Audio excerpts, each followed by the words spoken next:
God spoke to the prophet Samuel and said, how long will you mourn for Saul, seeing that I have rejected him for reigning over Israel?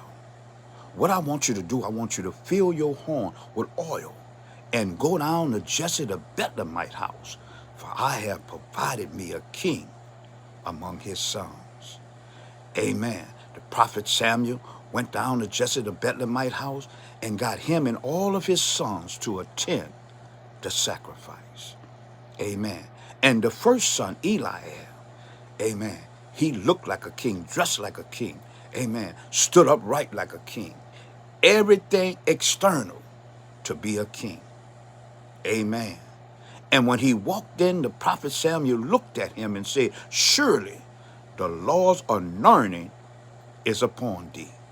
But God put the prophet in check and said, don't go to looking how good he looked and the height of his stature. For I don't look like man looking. Man looking on the outer appearance, but I looks at a man's heart. How many of us know that we are truly not in the place of God because of the condition of our hearts? Amen.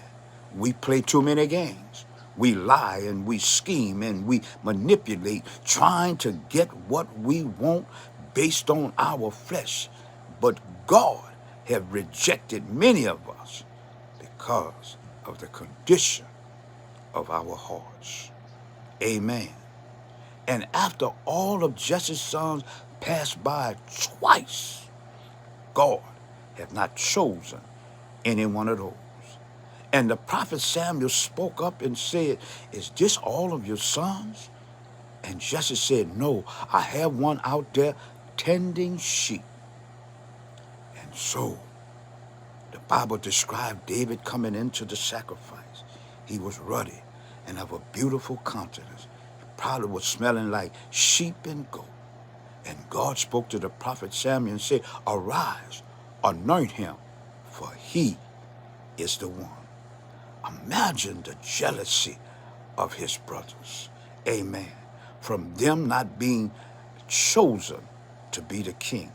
Our little brother, for who they saw wasn't who God saw.